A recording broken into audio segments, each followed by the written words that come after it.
Welkom by Wielspore van Waarheid. Ek is JP Fourie, 'n biker, 'n predikant, 'n eggenoot, 'n pa, 'n oupa en 'n man wat glo dat die waarheid en om 'n Christen te wees, lê nie in tradisie of in die hou van rituele nie, maar in die voltooide werk van Jesus Christus homself. Hier praat ons eerlik oor dinge wat in die kerk ingeslyp het, soos byvoorbeeld die blaas van die shofar, die Sabbat, eindtye, die ou gebruike wat Christus kom vervang het en nog baie meer. Ons ry nie hierdie pad om gewild te wees nie, maar om vry te wees. So, trek jou helm reg, maak hom lekker vas.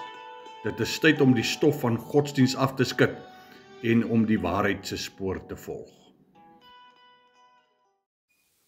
Baie welkom, ons is weer lewendig met ons wielspore van waarheid en dit is hier waar ons vandag so 'n bietjie gaan kyk na kontroversiële goed wat ons geleer is in die kerk oor al die jare. En vandag gaan ek 'n baie kontroversiële onderwerp aanraak wat ons veral in die Pinkster en die charismatiese kerke opgetel het. En ons gaan hierdie koei skop vandag en ek gaan hom skop.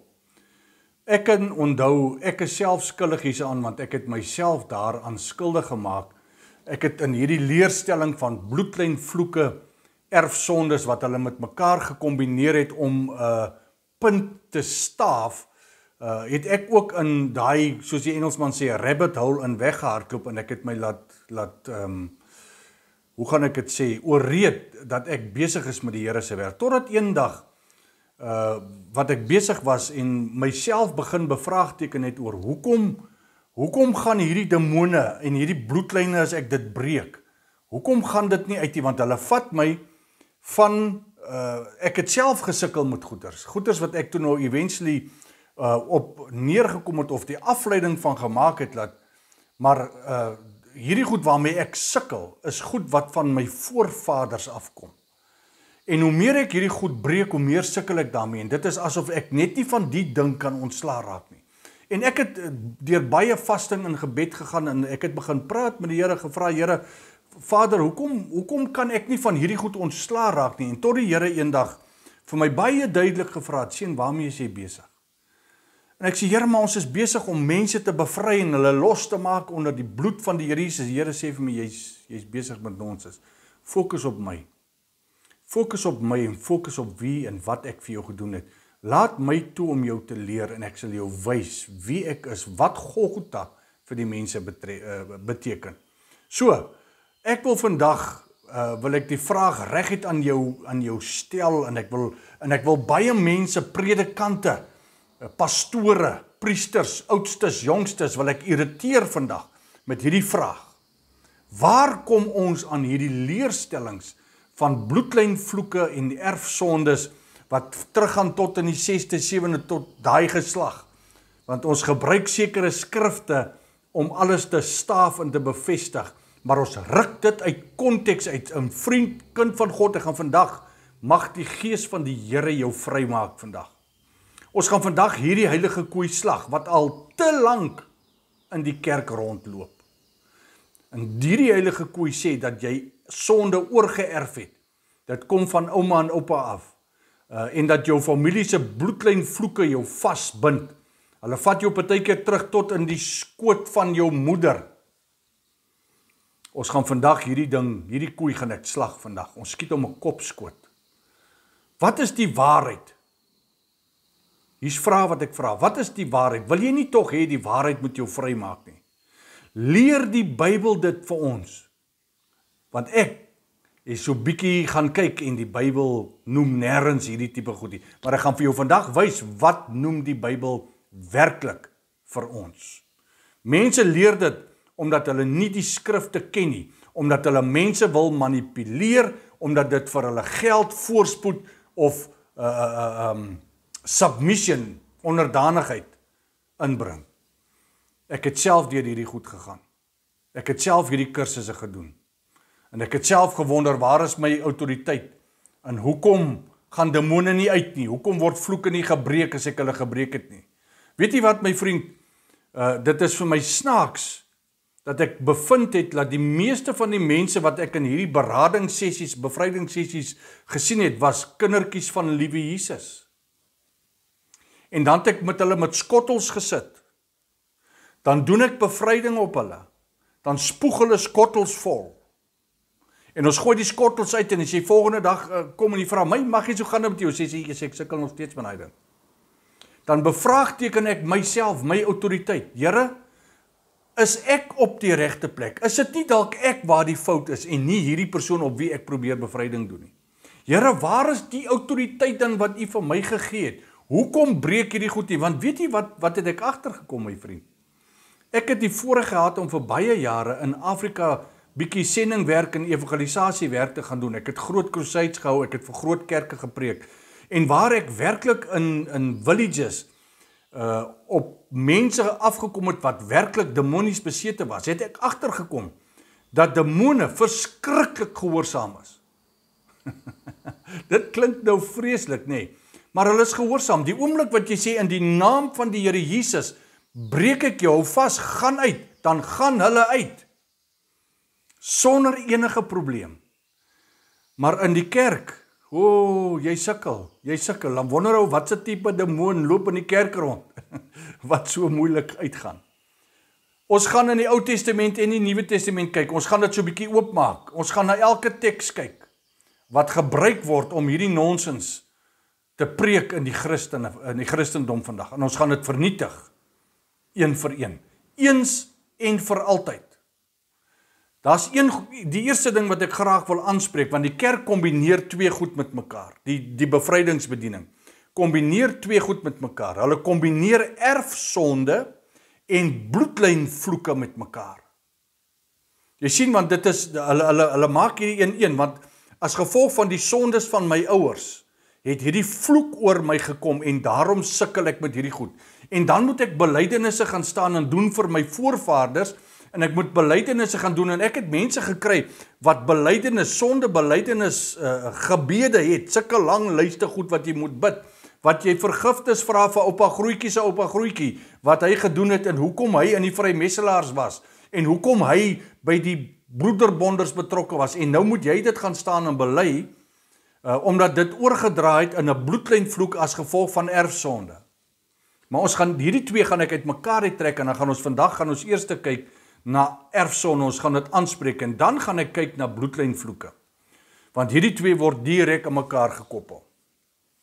Esegiel 18, vers 20 sê daar, hy sê die siel wat sondig, let wel, die siel individueel, die siel wat sondig, die sal sterf. Hun seun of hun erfgenaam, ek noem dit erfgenaam sit ek by, maar die skrif sê, 'n seun dra nie die skuld van die vader nie. Net op hierdie skrif alleen kan ons klaar erfsonde wegskiet. 'n Seun dra nie die skuld van sy vader nie. Hier is geen raaiwerk betrokke nie, my vriend. Dit is wat dit is. Dis wat die skrif sê. Ons het geen teologiese interpretasie of 'n PhD nodig om te verstaan wat hierdie skrif sê nie. En in hierdie spesifieke hoofstuk sê God dit 3 keer deur die monde van die profeet Esegiel. In dieselfde hoofstuk, sodat niemand kan dom speel nie. Almal kan dit verstaan. En dieselfde sien ons ook in Deuteronomium 24 vers 16. Hy sê, elkeen sal vir sy eie sonde sterf. Hier's geen erfsonde nie van die pa af na my toe, nie van die ma, oupa af. Elkeen sal vir sy eie sonde sterf. Die spreekwoord wat God verbied in Esegiel 18 vers 2 sê, Israel het geglo, die vaders eet suurdruiwe en die kinders se tand word stomp. Dis wat Israel geglo het. Met ander woorde, wat sê dit hierso? Dit sê dat dit wat pa en ma gedoen het, maak die kinders se tande stomp. Met ander woorde, hulle aksie, dit wat hulle gedoen het, het oorgedra op die kinders. En God vernietig hierdie hele teologie, waar hy sê, julle sal nooit weer hierdie spreekwoord gebruik nie. Gaan lees dit in Esegiel 18. Wat se spreekwoord is hierdie wat julle het? Julle sal nooit weer hierdie spreekwoord gebeur nie. Met ander woorde, die Ou Testament sny die keel van die bloedlynvloek of die erfsonde leer eeuwskalle al voordat die Here Jesus gebore is. Kom ons en ons sien dit in die Ou Testament, dat God duidelik met ons praat. Daar bestaan nie so 'n ding soos erfsonde nie. Sondes word nie van geslag tot geslag oorgedra nie. En ons gaan kyk na die bekende skrifte in Eksodus 10, wat daar staan, Eksodus 20, sorry. Ons gaan nou kyk. Die Ou Testament sny sy keel van bloedlynvloeke in erfsondes af, omdat Jesus vir ons 'n spesifieke prys betaal het. Want Jesus self kom en hy stop hierdie konsep. Nou kom ons gaan kyk na die gedeelte in Johannes 9 vers 2, want ek wil vir jou 'n ding gaan wys wat baie naby is aan wat ons praat van bloedlynvloeke of erfsonde. In Johannes 9 vers 2 kom hier so 'n man wat blind gebore is en hy kom na die Here Jesus toe en Jesus maak hom gesond en hy kan nou sien. En hier kom die disippels na die Here Jesus toe en hulle vra vir hom daar in vers 2, vra hulle vir hom 'n vraag. En sy disippels vra hom en hulle sê, Rabbi, wie het gesondig? Hoor mooi, was dit hierdie man of was dit sy ouers dat hy blind gebore is? Met ander woorde, hoe het die sonde na die man toe gekom? Want jy sien, hulle reken dat dit as gevolg van sonde is dat hy blind gebore is. En Jesus kom skiet hierdie hele gedagtegang, hierdie mentaliteit, kom skiet uit die fondasie van weg. En hy sê, luister hierso man, dit is nie as gevolg van sy ouers wat hy blind gebore is, of sonde wat oorgedra het, of 'n bloedlyn wat oorgedra het nie. Hierdie man is blind gebore, hoekom? Sodat die grootheid, die goedheid en die karakter wie God is, vertoon kan word aan die mense. Dit is hoekom hy blind gebore is. Die disippels wat die ou vraag, die ou narratief, die ou mentaliteit na Jesus toe bring, is dieselfde vraag wat die bloedlynpastore, leraars, doopmeinies, oudstes, jongstes, dieselfde mense wat hulle met hierdie nonsens besig hou. Hulle vra vandag nog dieselfde vraag. Rabbi, wie het gesondig? Was dit die pa, die ma, die oupa grootjie? Was dit in die moeder, die skoot van die moeder? Wie is dit wat gesondig het? En hulle probeer dit as 'n oorerflike sonde teorie tipe van 'n ding, probeer hulle dit bou en voor die Here Jesus neersê. Maar kyk wat sê die Here Jesus. Kyk wat is sy antwoord. Hy sê, niemand het gesondig nie. Hy is nie blind omdat sy pa of sy ouma of sy ma of sy oupa grootjie gesondig het nie. Nee, hy is nie blind as gevolg van 'n vloek of 'n bloedlynvloek wat oor hom getrek is nie. Nee, hy is nie daaroor blind nie. Jesus verwerp en hy verwerp hierdie hele idee in die heel eerste asemteug antwoord wat hy aan die disippels gee. Nou kom ons gaan kyk gou-gou, waar kom die erfleer sonde dan vandaan? Waar kom hierdie leerstelling vandaan? En as jy so 'n bietjie gaan krap en jy doen so 'n bietjie studie, dan sal jy agterkom dit kom van Augustinus af. Die Ou Testament sê sonde erf nie oor nie. Jesus sê ook sonde erf nie oor nie. Die apostel sê ook dat sonde kan nie oorgeerf word nie. Maar eeue na Jesus Christus kom Augustinus en hy sê dat sondes word erfsondes en dit kan oorgeerf word en die leer sluip daardeur dan in die kerk in. Nou, die probleem hier of die uitdaging hier is, hy het dit gebou op 'n Latynse vertaalfout van Romeine 5 vers 12. En ek wil vir jou die skrifgie lees in Romeine 5 vers 12. Hy sê, daarom, soos deur een mens die sonde in die wêreld ingekom het en deur die sonde die dood, en so die dood tot alle mense deurgedring het, omdat almal gesondig het.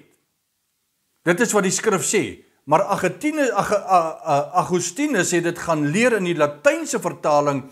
Hy sê, daai laaste gedeelte lees hy, in wie almal gesondig het, en dit is die verkeerde afleiding. So met ander woorde, die sleutelfout wat Augustinus gemaak het, daai Griekse konkordansiewoord wat G3956 is verkeerd vertaal.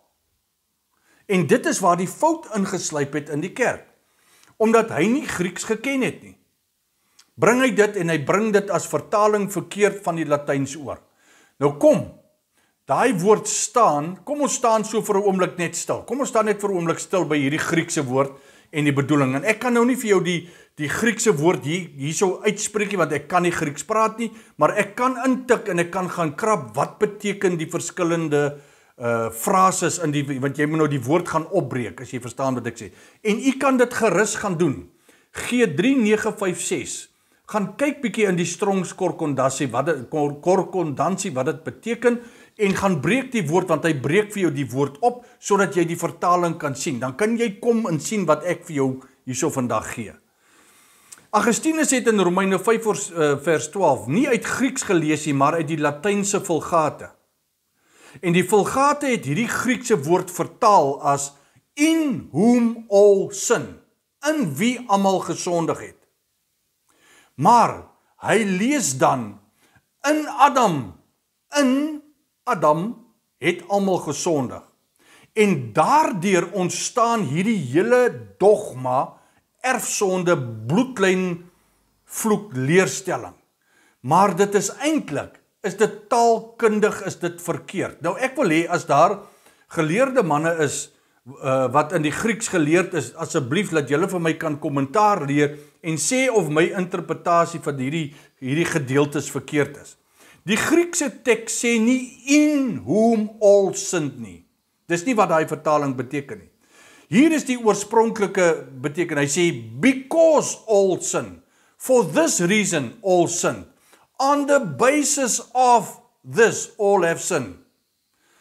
All people, everyone, individually, they sinned. As ek die Engels gee hom vir ons so bietjie meer vleur aan die woord, nee.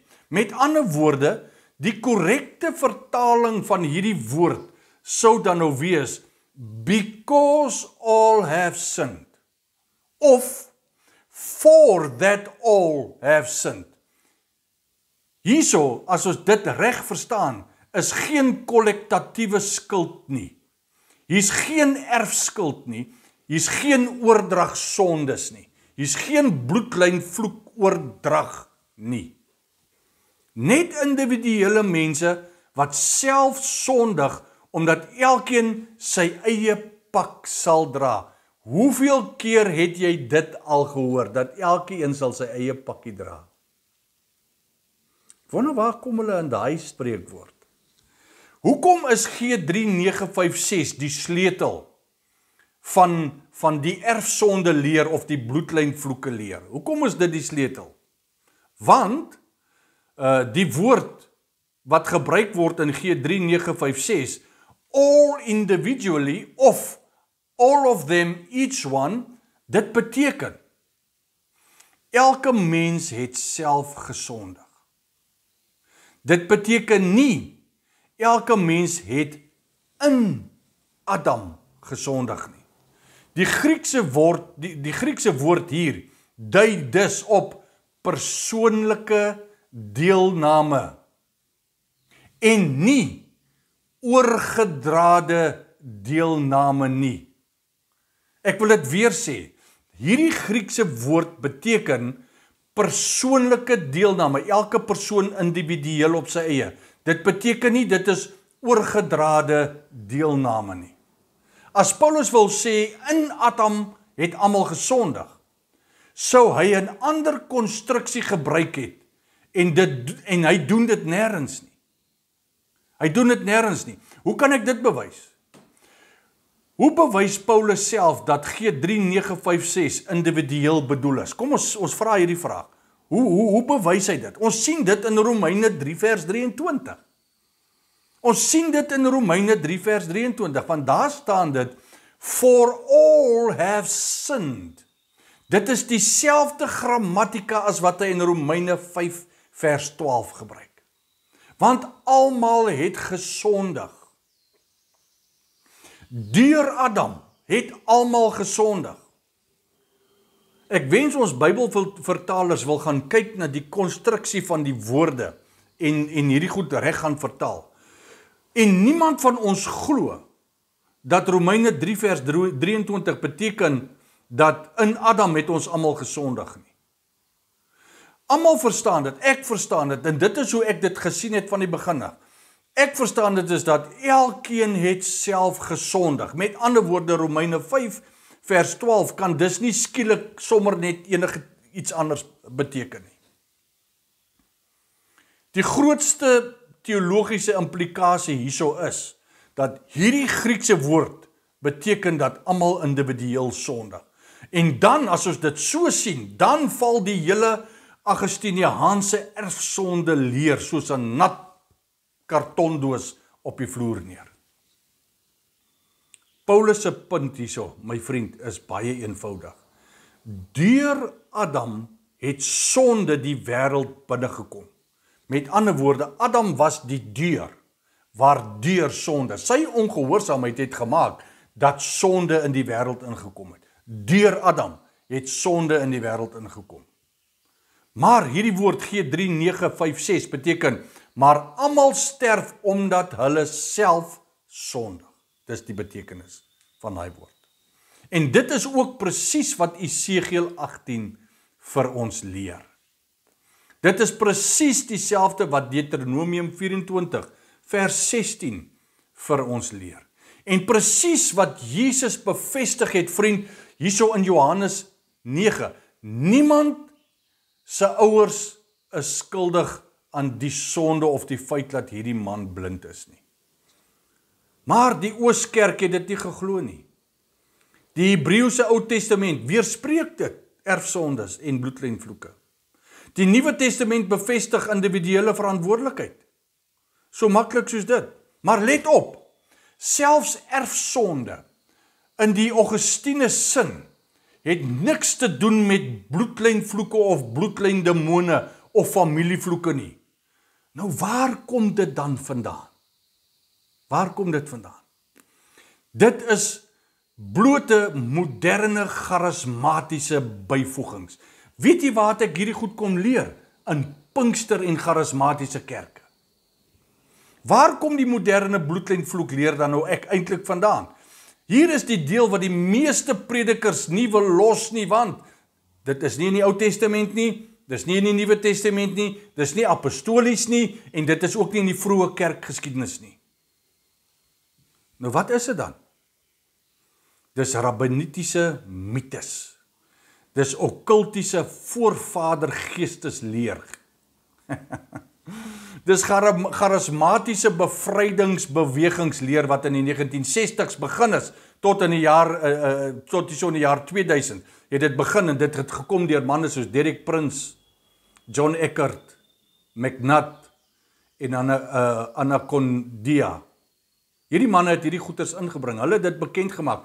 Toe TV-prediking begin prominent vooruit gaan het, baie mense op TV evangeliste begin raak het hierdie leerstellings ingekom. Wel, dit is 'n mengsel van voorvadergees aanbidding. Nou vat ek aan baie goed, diep goed raak. Dit is 'n mengsel van voorvadergees aanbidding. Dit is Afrika tradisionalisme. Mense, ek was in Afrika gewees, ek het bedien in Afrika. Ek het van een stad na die volgende stad geloop, van een village in die volgende village. Ek het baie met demoonbesetene mense gewerk. Ek het wonderwerke deur hierdie hande gesien, jy moet bietjie my getuies gaan lees. En ek het nooit agtergekom dat dit moeilik was nie. Want die autoriteit van Christus, die naam Jesus, dra soveel krag, soveel mag, dat demone onmiddellik submit in daai naam. Gaan lees jou Nuwe Testament. Jesus het nie gesukkel om hulle uit te kry nie. Daar's een plek wat ek van lees wat hom gevra het. Laat my toe. Jy sien, ons het hierdie goed vir pudding opgeëet. Ons het dit vir pudding gaan opeet. Hierdie goed is Afrika tradisionalisme. Dit is vrymesselaars demonologie. Nou vat ek aan my ding aan. Ja, dis New Age, ancestral trauma worship. Kom van hierdie Kundalini gemors af. Mense, die evangelie is geweldig eenvoudig. Jy het nie nodig om 'n PhD te hê nie. Dis goed, ek het niks teen mense wat grade het nie. Maar jy het nie nodig om dit te hê om die interpretering van die skrif te kan maak nie. En weet jy wat is dit nog? Dit is Ou Testament en Nuwe Testament wat vir selfverheffing uit mekaar het en uit konteks uit gekwoteer is. Dit is wat dit is. Dit is glad nie Christelike teologie nie. Dit het niks met Christelike teologie te doen nie. Nou, die Nuwe Testament se standpunt is baie duidelik. Vriende, ek wil jou so graag help. Ek het 'n boekie geskryf, inteendeel ek het 2 boekies geskryf, Die hout wat alles verander het. Galasiërs 3 vers 13. En Golgotha. Dat Golgotha was die grootste, die mees bekendste, die mees dinamiesste gebeurtenis wat nog ooit in mense jeugendheid gebeur het. Daar was nog nooit so 'n gebeurtenis nie, daar sal ook nooit weer so 'n gebeurtenis wees nie. Golgotha, wat beskryf word in die skrif as die dag van die Here, the day of the Lord, was die skeidslyn van die eeue. En ons moet versigtig wees, dat ons nie die bloed van die Here Jesus Christus, wat jou en my vrygekoop het, en almal wat glo reg oor die wêreld vrygekoop het, dat ons dit nie goedkoop maak nie. Want dit is wat bloedlynvloek leer doen, daai valse gemors wat hulle ons leer. Dit is wat dit doen, dit maak die bloed van die Here Jesus goedkoop. Die prys wat betaal is nie goedkoop gewees nie. Was nog nooit goedkoop gewees nie. Die Nuwe Testamentiese standpunt oor bloedlynvloeke beteken, jou bloedlyn is klaar. Christus is jou lyn.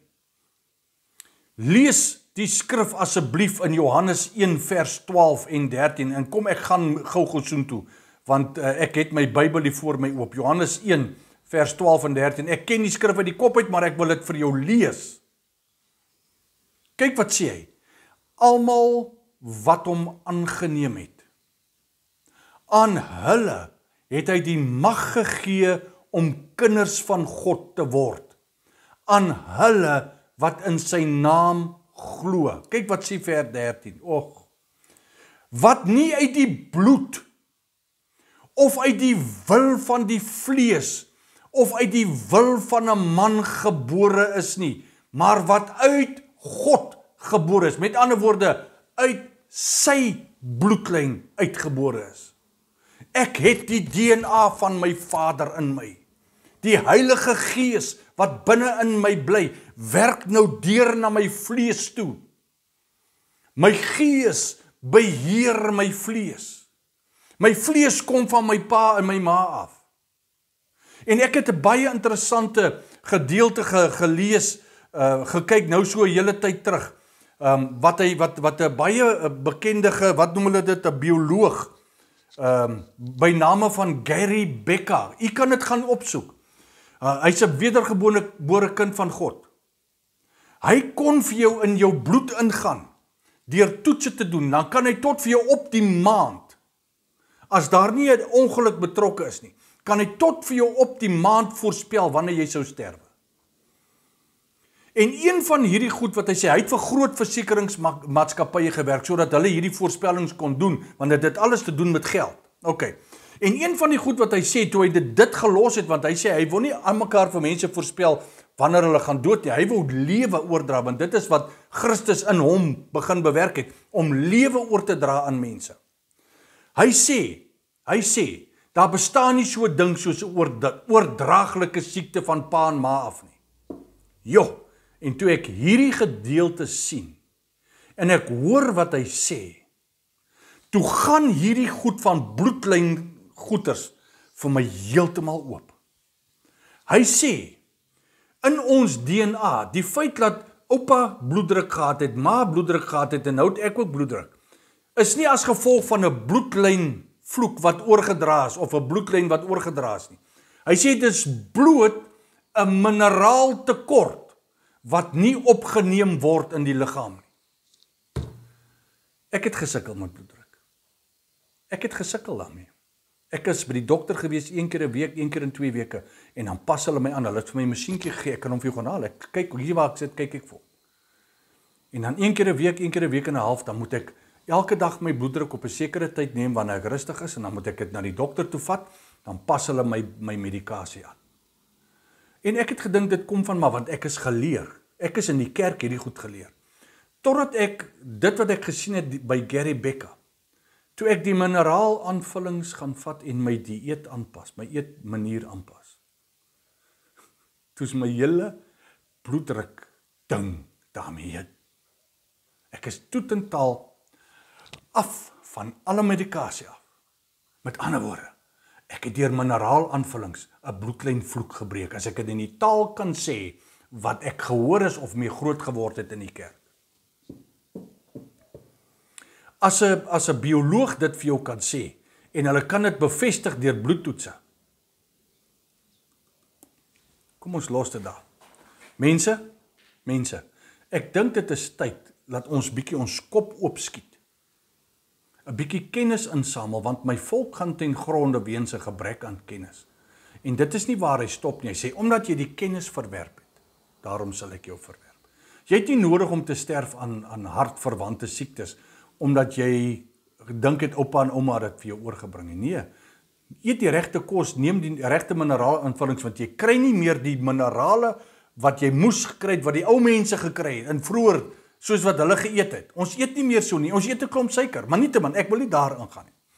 Die Nuwe Testamentiese standpunt, jou bloedlyn is in Christus gevestig, nie in jou ouers nie. En dit het ek nou vir jou gelees, Johannes 1 vers 12 en 13. Ons is kinders van God. 2 Korintiërs 5 vers 17 sê, ons is 'n nuwe skepping. Dis nie 'n gefikste bloedlyn nie. Dis 'n nuwe begin. Ons sing almal daai ou koortjie, pragtige koortjie. Nuwe mens, alles het nuut geword. Maar ons glo dit nie. Ons sing dit en dan dans ons laat die stof staan, maar ons glo dit nie. Dis tyd dat ons die skrif begin glo. En moenie vir my kwaad raak nie. Moenie vir my kwaad raak omdat ek jou bloedlynvloek of jou erfsonde ding aangevat het nie. Ek het vir jou skrif gegee, glo vir 'n slaggie skrif. Kolossense 1 vers 13 sê letterlik, is jy uit die duisternis uitgetrek. Jy's uit die sonde toestand uitgetrek. Jy's uit die bloedlyne van mense uitgetrek. Dit sê, jy word nie stadig bevry nie. Dit is klaar, jy's uit. Toe Jesus daar gehang het aan die kruis en hy dit gedoen, toe skree en hy roep uit, dit is volbring. Jesus het nie 'n halwe prys betaal nie, my vriend. Jesus het nie die werk halfpad gedoen nie. Al wat hierdie bloedlyn mense doen is hulle kom met hulle Afrika tradisionalisme en dan wil hulle Jesus help. Daar moet nog 'n bietjie gedoen word, want Jesus het nie die prys volmaak betaal nie. En hier is dit waar Galasiërs 3 vers 13 die manne dwars in die krop steek. Jesus het ons losgekoop van die vloek van die wet. As Jesus jou van die vloek van die wet dan bevry het, hoe op aarde sit jy dan nog onder 'n bloedlynvloek van oupa Petrus of oupa Johannes? Hoe? As Christus vir ons die vloek geword het, hy het vir ons die vloek geword. Hy het die vloek van jou en van my af weggevat, sodat ek en jy nie nodig het om die vloek te dra nie. Golgotha se kruis. Die lam wat geslag is, wat sy bloed gestort het en alle vloeke, alle sonde, alle erfsonde, wat jy ook al daarvan wil maak, gebreek het en op hom geneem het, sodat ek en jy kan vry wees. Jy kan nie 2 verbondsvloeke hê nie. Jy kan nie in die Ou Testament met erfsondes gemors en bloedlynvloeke wil sukkel en dan in die Nuwe Testament op genade kom staat maak, my vriend. Jesus het dit gekoop. Hy het betaal daarvoor. Volledig. Hele prys is betaal. Dis klaar gedoen. Hierso gaan ek nou vir jou die teksgedeeltes gee wat die bloedlynpredikers haat. Dit is in Titus en in Timoteus. Paulus waarsku jong leiers, Paulus waarsku kerkleiers, presies teen hierdie tipe van leerstellings. As jy my nie wil glo nie, ek gaan vir jou die skrif gee. Paulus waarsku ons, moenie in hierdie goed ingaan nie. Kyk bietjie baie mooi wat sê hy. Want dit is vandag, en dit is wat in vandag se bloedlyn vloek ministries voorkom, bedieninge. Hulle hardloop in bloedlyne en al sulke goeters en af. Dit is nonsens. Titus 3 vers 9. Jy moet die skrif neervat, my vriend. Wat sê Paulus daar vir Titus? Hy sê, Titus, vermy hierdie dwaase gestryery oor geslagsregisters en bloedlyne. Hy sê, dit is twiste oor die wet. Dit is twiste oor is die wet reg of is die wet nie reg nie. Hy sê, dit is nutteloos en dit is sinneloos. Kyk wat noem Paulus dit. Hy noem dit bloedlyn twiste. Hy sê dit is sinneloos. Titus 1 vers 14 sê. Hy sê nie net dit is sinneloos nie, hy sê dit is Joodse fabels. Bloedlyn vloeke is gelyk aan Joodse fabels plus moderne okkultiese fiksie. Jy weet mos wat is fiksie? Dit is soos hierdie boek wat geskryf is oor die wegraping. Caught Up, of wat is hy boek sê? Het jy geweet dit is 'n fiksieboek? Is 'n storieboek, is geen Bybelse waarhede word dan, en op 'n fiksieboek, 'n storieboek, het die kerk sy dogma gaan bou. Want die wegraping teologie is nie ware teologie nie, dis vals. OK. Dis nou weer 'n ander hasiegat waarin ons ingaan. 1 Timoteus 1 vers 3 tot 7 sê daar. Paulus sê, sommige van julle het julle toegewy aan hierdie fabels. Sommige van julle het julle toegewy aan hierdie eindlose geslagsregisters. Sommige van julle, en hier's predikante wat dalk hierdie ding gaan kyk, ek was daar. Ons het ons toegewy aan hierdie spekulasies. Ons het ons toegewy aan hierdie leringe wat ongegrond is. En dan, wat is die punchline hierso? Hulle wil leraars van die wet of die Nuwe Testament wees, maar hulle verstaan self nie wat hulle sê nie. Ek het nie verstaan wat ek gesê het nie. En ek het dit met 'n passie aan mense oorgedra. Ek het met 'n passie vir mense gebid, dat hulle sulke skottels vol spoeg en kots. Sorry vir die woorde. 1 Timoteus 4 vers 7, hy sê, vermy goddelose en oudwyfse fabels. As bloedlynvloeke nie oudwyfse fabels is nie, dan bestaan niks nie. 2 Timoteus 2 vers 23 sê daar, vermy dwaase en onkundige stryery, dit lei net tot twis. Waar is daar meer twis as in die bevrydingsbediening? Want dan kom sê hulle vir jou, weet jy, ek het gesien mense sê, ek sien hierdie draak wat hier so sit, sy bek sit hier by jou oor, en ek sien hy's hier om jou nek gedraai, en hier deur jou lyf, en sy stert is hier agter by jou enkels. Dan dink ek so op myself, liewe Jesus, waar kom die mense aan hierdie goed wat hulle sê? Die finale spyker in die kus, die Bybel leer nooit van demone wat deur, of vloeke wat deur families loop nie. Bybel leer dit nie een keer nie. Dit word selfs nie in die Torah geleer nie. Gaan doen jou studie self. Dit word nie deur die profete geleer nie. Dit word nie deur Jesus geleer nie. Dit word nie in die boek Handelinge geleer nie. Dit ook nie in die Pauliniese briewe nie. Jou identiteit is in Christus. Christus vervang jou identiteit in jou familie. Dit is die basiese evangelie. Ek in hom en hy in my. Of Christus het jou vrygemaak, vriend, of het jou nie vrygemaak nie. Daar is nie 'n halfpad Jesus nie. Daar's nie 'n 70% redding nie, plus 'n 30% deliverance sessie nie.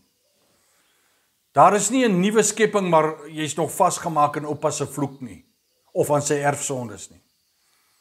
Die kruis het nie 'n bypass nodig nie. Die kruis het sy prys, het sy werk gedoen, en hy het dit goed gedoen, en hy het dit volledig gedoen. Enige lering wat jou terugdruk in jou bloedlyne, of ontken dat die volheid van die kruis nie behaal is nie, vat jou identiteit in Christus weg. Dit vat jou hele identiteit in Christus weg. As jy dan alles wat ons vandag gesê het, as ek dit moet saamvat, dan kom dit eenvoudig neer op erfsonde word nie oorgedra nie. Bloedlynvloeke wat deur families loop, word nie oorgedra nie, want dit is deur die kruis afgesny. Dat dit geen Bybelse been om op te staan nie. Ek vat nou saam, want ek maak klaar. Elke mens dra sy eie sonde. Ek dra nie voorvaders sondes nie. Dit is wat Esegiel dit vir ons sê. God sit dit direk in Esegiel 18. Sit hy dit direk vir ons en hy sê die siel wat sondig, die sal sterf. Die seun dra nie die skuld van die vaders nie. Deuteronomium 24:16 sê dit vir ons. Nie vaders word vir kinders se sondes gedood nie, en nie kinders vir die vaders se nie. Dis skrif. Die ou Israelitiese spreekwoord, die vaders het groen druiwe geëet, word deur God self uitgewis en gekanselleer, daar in Esegiel. Jesus kanselleer al die kosmiese en geslagsskildelike skuld by die kruis vir ons uit. Kolossense 2:14, die skuldverklaring is uitgewis. 2 Korintiërs 5:17, as iemand in Christus is hy 'n nuwe skepsel. Galasiërs 3:13, Christus het ons losgekoop van die vloek van die wet. As Christus jou vrygemaak het, hoekom sal 'n demoon jou oupa se skuld kan oordra? Vra jouself hierdie vraag af. As Christus my vrygemaak het, hoekom sal 'n demoon my oupa of my pa se skuld oordra? Hoe gaan hy dit doen? Die vraag self is korrup. Jesus vernietig die idee van generasieverskil in een sin in sy antwoord in Johannes 9.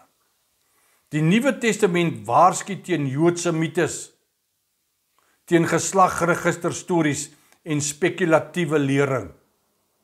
Die vroegste kerk moes al hierdie nonsens gestop het. Wat is bloedlynvloeke anders? Presies as geslagregister mitologie, wat as 'n deliverance teologie aangebied word. Ja, daar's vakke daaroor, maar daar's nêrens 'n vak oor die koninkryk van God nie. Daar's nêrens 'n vak wat praat van die koninkryk van God binne in jou, sy heerskappy, sy regeringskap binne in jou en sy autoriteit deur jou nie. Nêrens leer jy dit in Bybelskole. Ek weet, man, ek was daar. Die oorsprong van bloedlyn leer is nie Bybels nie, my vriend. Dis glad nie Bybels nie. Dit kom uit middeleeuse volksmaakie. Dit kom uit die 19de eeuse spiritisme. 20ste eeu Pinkster charismatiese demonologie. Dis waarvan af dit kom. Nie een van hierdie bronne is skrif nie. Nie een word deur Jesus of Paulus of die profete of die apostels ewen bevestig nie. Die skrif sê baie uitdruklik vir ons, God straf mense vir hulle eie sondes en hy wys duisende geslagte guns. En dit is waar Eksodus 20 vers 5 inkom. Hy sê, tot aan die 3de en die 4de geslag, en dit is wat hulle gebruik hierdie skrif, tot aan die 3de en die 4de geslag, hierdie gedeelte verwys na God se regverdige straf op huisgesinne, wat in dieselfde rebellie volhard. Nie skuldoordrag nie. Selfs daar word God se genade sterk beklemtoon. Jy sien, want hy sê, ek sal dit oorbring tot in die 3de en die 4de geslag, en dan stop hulle daar. Hulle gaan nie verder nie, want hy sê verder, van die wat my haat. En hier is my vraag, haat jy God? As jy 'n kind van God is, haat jy God? Nee, maar net die volgende vers, in vers 6 sê, maar ek bewys liefde, barmhartigheid sit ek by, genade sit ek by, tot in die 1000ste geslag van hulle wat my lief het. Hulle lees nie daai een vir jou nie. Die evangeliese finale woord, jy het nie 'n bloedlynvloek nie. Jy moet net jou mind change. Jy moet net besef wie jy is in Christus. Hou op goed die skuld gee en begin die autoriteit van God wat in jou is aktiveer en praat hierdie omstandighede wat jou dikteer aan. Jy het 'n nuwe bloedlyn, dis Christus sinne. As jy glo jy is vas in 'n familievloek, is dit nie die Bybel wat dit vir jou sê nie. Dit is 'n lering wat die volle kerk van die werk van die kruis in twyfel trek.